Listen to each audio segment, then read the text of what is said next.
எதிரணியில உள்ள ஃபயாஸ் அண்ணா சொன்னாங்க, பிள்ளைங்க தப்பு செய்யும் போது சப்புன்னு ரெண்டு போட்டா அதை தவிர திரும்பி செய்ய மாட்டாங்கன்னு. பிள்ளைகள் அடிப்பதனால அவங்களை பயமுறுத்தி நல்ல விஷயத்தை கற்றுத்தர முடியும்னு நீங்க உண்மையிலே நம்புகிறீர்களா நடுவர்களே? அடிக்கிற பிள்ளைகள் மனசுல நீங்க என்ன விதைக்கிறீங்க? அடிச்சோன பிள்ளை அவங்க பேச்சு கேட்கும், ஆனா மனசுல என்ன ஓடும்? என் தாயும் என் தந்தையும் ஆசிரியரும் என்னை அடிப்பது போல நாளைக்கு ஒரு குழந்தை அடிக்கிறதுக்கு எனக்கு உரிமை இருக்குன்னு அது குழந்தையோட மனசுல நீங்க விதைக்கிறீங்க.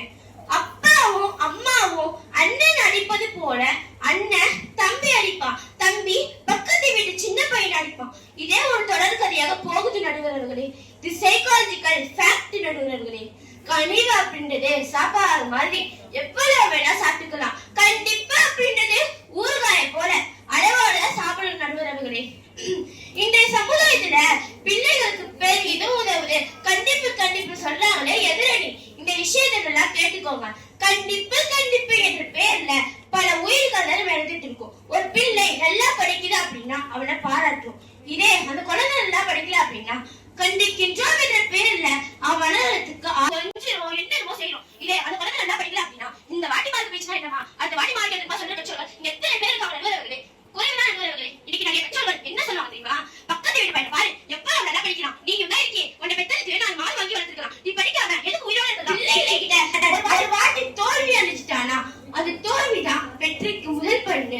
அப்ரிஷியேட் பண்ணாம உன்னுடைய தோல்விதான் வெற்றிக்கு முதல் படி. இத்தோல்வி மட்டும்தான் அரைபண்ணு. கண்டிக்கின்ற பேர்ல தவறான எண்ணங்களை பதிய வைக்கிறாங்க. அதனால கனிவா சொன்னா கண்டிப்பா மார்க் எடுப்பாங்க. இன்றைய காலத்துல நிறைய தற்கொலை நிகழ்வு. அதுக்கு முக்காவாசி காரணம் கண்டிப்பும் கடுமையான வார்த்தையும் தான் நடுவர்களே. எனவே கண்டிப்பு என்பது அறவே வேண்டாம். கனிவுதான் பிள்ளைகளின் வளர்ச்சிக்கு பெரிதும் உதவுவது. நம்ம சாப்பிட பழம் காயா இருந்தா சாப்பிட முடியுமா நடுவர்களே? கனிஞ்சாதான சாப்பிட முடியும். எனவே என்னுடைய கருத்தை கவனத்தில் கொண்டு கனிவு பக்கமே திருப்பி வருமாறு